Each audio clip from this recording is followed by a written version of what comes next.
ডিম দিয়ে পিঠা খুব সুন্দর। আমাকে ঠনঠনিয়া পশ্চিম পাড়া তালতলার সামনে আসলে আপনারা এই পিঠা পাবেন। আপনারা এখানে চিতল পিঠা হইতে ভাপা পিঠা হইতে সব ধরনের পিঠা এখানে পাওয়া যায়। জায়গাটা আপনারা অনেকেই চিনবেন।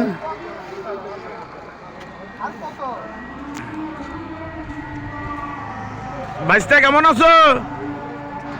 এই যে আমার ভাইস্তা প্রিয় ভাতিজা চলে এসেছে।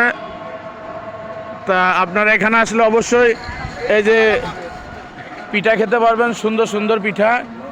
আজকে আমার এই যে ভাইস্তা চলে এসেছে, ভাইস্তাকেও পিঠা খাওয়াবে। এটা স্পেশাল আর কি, স্পেশাল পিঠা। চিতই নাকি এটা কি? এটা হচ্ছে ডিম দিয়ে খুব সুন্দর মানের পিঠা হয় এখানে। মাশাআল্লাহ ভাইস্তা, তুমি একটু পিঠাটা দেখাও। দামটা বলে দাও তাহলে একটু দাম 30 টাকা।